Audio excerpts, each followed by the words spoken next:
Middle east की राजनीति हमेशा से ही जटिल रही है। छोटे छोटे घटनाक्रम कभी पूरे क्षेत्र में हलचल मचा देते हैं। अभी हाल ही में ईरान और अमेरिका के बीच फिर से तनाव की खबरें सामने आई।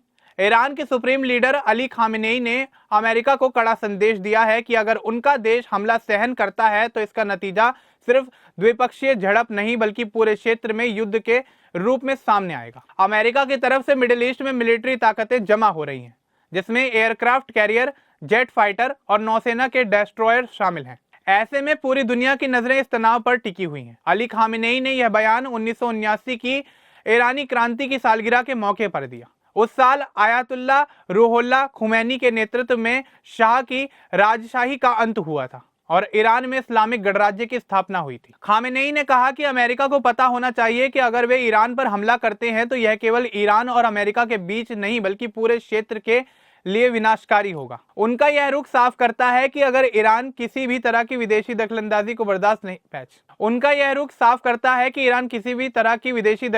को बर्दाश्त नहीं करेगा। ईरान में पिछले महीनों में विरोध प्रदर्शन भी हुए थे। ये प्रदर्शन दिसंबर में ईरानी रियाल के गिरने के कारण शुरू हुए और बाद में खामेनेई के शासन के लिए चुनौती बन गए। सरकारी मीडिया के मुताबिक इन प्रदर्शनों में लोगों ने पुलिस, सरकारी केंद्रों, बैंकों, मस्जिदों और यहां तक कि कुरान की प्रतियां जलाने जैसे हिंसक कृत्य किए। ईरानी अधिकारियों ने आरोप लगाया कि इन प्रदर्शनों को विदेशी एजेंटों ने उकसाया और उनका नेतृत्व किया। खामेनेई ने इसे तख्तापलट जैसा प्रयास बताया और कहा कि इसे काबू में कर लिया गया। सरकारी रिपोर्टों के अनुसार इन प्रदर्शनों में 3117 लोग मारे गए, जिनमें नागरिक और सुरक्षा बल दोनों शामिल थे। हालांकि अमेरिका आधारित मानवाधिकार समूहों का कहना है कि मारे गए लोगों की संख्या 6000 से ज्यादा है। यूं तो इन आंकड़ों की स्वतंत्र पुष्टि नहीं की गई है। खामेनेई ने कहा है कि विरोधकारियों का लक्ष्य देश के संवेदनशील केंद्रों को नुकसान पहुंचाना था और यही कारण है कि उन्होंने पुलिस, सरकारी इमारतों, बैंकों और धार्मिक स्थलों पर हमला किया। उनका कहना है कि इस तरह की हिंसा ईरानी संसाधनों, खास तौर पर तेल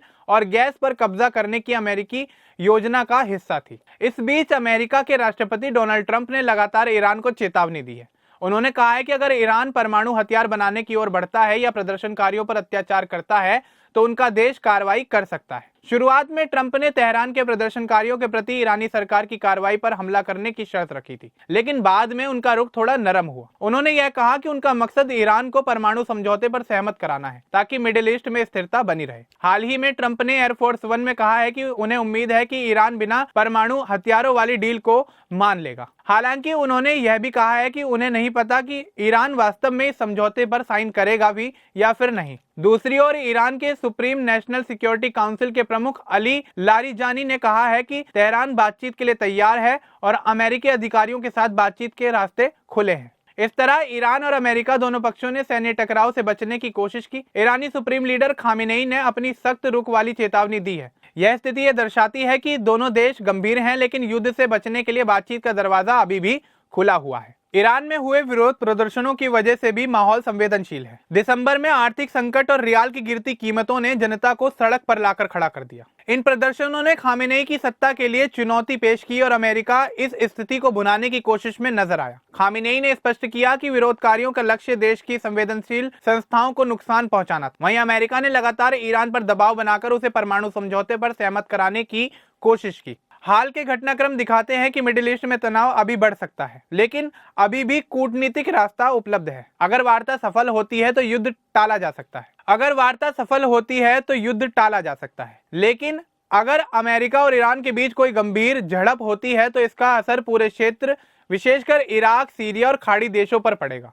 खामेनेई ने साफ कहा है कि कोई भी अमेरिकी हमला पूरे क्षेत्र के लिए खतरा होगा। देखा जाए तो ईरान और अमेरिका के बीच हालिया घटनाएं एक बार फिर मिडिल ईस्ट में तनाव बढ़ाने वाली साबित हुई हैं। खामेनेई की स्पष्ट चेतावनी है, कोई भी हमला पूरे क्षेत्र को जकड़ सकता है। वहीं ट्रंप और अमेरिकी अधिकारियों ने बातचीत का रास्ता खुला रखा है। इस दुनिया की नजरें इस पर टिकी हुई हैं कि आगे आखिर होगा क्या यह टकराव युद्ध में बदल जाएगा या बातचीत और कूटनीति से समाधान को निकालना संभव हो पाएगा। ईरान और अमेरिका के इस तनाव ने यह भी दिखा दिया है कि मिडिल ईस्ट की राजनीति कितनी नाजुक है। छोटे विवाद और विरोध प्रदर्शन भी क्षेत्रीय अस्थिरता का कारण बन सकते हैं। ऐसे में दोनों देशों के अगले कदम पूरे मिडिल ईस्ट के लिए महत्वपूर्ण होंगे। अगर वार्ता सफल होती है तो शांति बनी रहेगी, लेकिन अगर संघर्ष बढ़ा तो इसका असर तेल, गैस और वैश्विक सुरक्षा पर भी पड़ेगा। इस समय सबसे अहम सवाल यही है कि दोनों देश किस हद तक गंभीर हैं और कूटनीति को कितना महत्व देंगे। खामेनेई ने चेतावनी दी है कि अगर हमला हुआ तो क्षेत्रीय युद्ध होगा। ट्रंप ने बातचीत के दरवाजे खोल दिए हैं। अब दुनिया की नजरें इस बात पर टिकी हुई हैं कि अगले कुछ हफ्तों में मिडिल ईस्ट की राजनीति